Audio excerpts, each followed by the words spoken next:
एक भिखारी रोज एक दरवाजे पर जाता और भीख के लिए आवाज लगाता, और जब घर का मालिक बाहर आता तो उसे गंदी गंदी गालियां और ताने देता। मर जाओ, काम क्यों नहीं करते, जीवन भर भीख मांगते रहोगे। कभी कभी गुस्से में उसे धकेल भी देता, पर भिखारी बस इतना ही कहता, ईश्वर तुम्हारे पापों को क्षमा करे। एक दिन सेठ बड़े गुस्से में था, शायद व्यापार में घाटा हुआ था। वो भिखारी उसी वक्त भीख मांगने आ गया। सेठ ने आओ देखा ना ताओ देखा, उसे पत्थर से दे मारा। भिखारी के सर से खून बहने लगा। फिर भी उसने सेठ से कहा, ईश्वर तुम्हारे पापों को क्षमा करे, और वहां से जाने लगा। सेठ का जब थोड़ा गुस्सा कम हुआ तो सेठ सोचने लगा, मैंने उसे पत्थर से भी मारा पर उसने बस दुआ दी। इसके पीछे क्या रहस्य है, जानना पड़ेगा। और वह भिखारी के पीछे चलने लगा। भिखारी जहां भी जाता, सेठ उसके पीछे पीछे जाता। कहीं कोई उस भिखारी को कोई भीख दे देता तो कोई उसे मारता, जलील करता, गालियां देता, पर भिखारी इतना ही कहता, ईश्वर तुम्हारे पापों को क्षमा करे। अब अंधेरा हो चला था। भिखारी अपने घर लौट रहा था। सेठ भी उसके पीछे था। भिखारी जैसे ही अपने घर लौटा, एक टूटी फूटी खाट पे एक बुढ़िया सोई हुई थी जो भिखारी की पत्नी थी। जैसे ही उसने अपने पति को देखा, उठ खड़ी हुई और भीख का कटोरा देखने लगी। उस भीख के कटोरे में मात्र एक आधी बासी रोटी थी। उसे देखते हुए बुढ़िया बोली, बस इतना ही और कुछ नहीं, और ये आपका सर कहां फूट गया?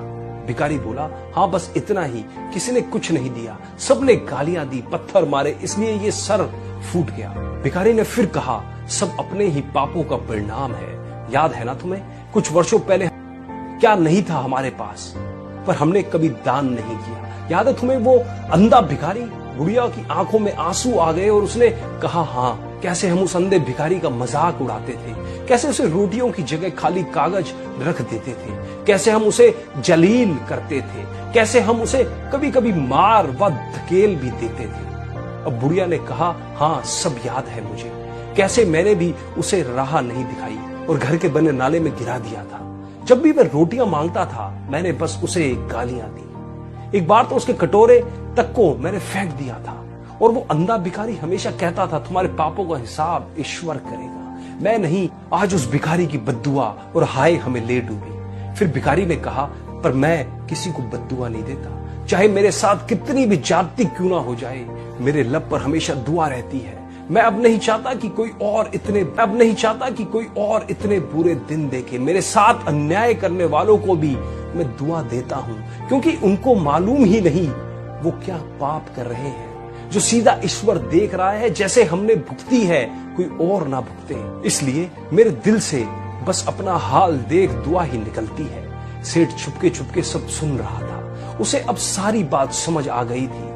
बूढ़े बुढ़िया ने आधी रोटी को दोनों मिलकर खाया और प्रभु की महिमा है बोलकर सो गए। अगले दिन वही भिखारी वह सेठ के घर भीख मांगने के लिए गया। सेठ ने पहले से ही रोटियां निकाल रखी थी। उसने भिखारी को दी और हल्की से मुस्कुराते हुए स्वर में कहा, माफ करना बाबा, गलती हो गई थी। भिखारी ने कहा, ईश्वर तुम्हारा भला करे, और वो वहां से चला गया। सेठ को एक बात समझ आ गई थी, इंसान तो बस बद्दुआ देते हैं, पर पूरी वो परम पिता परमेश्वर, वो ईश्वर, वो जादूगर कर्मों के हिसाब से करता है। तो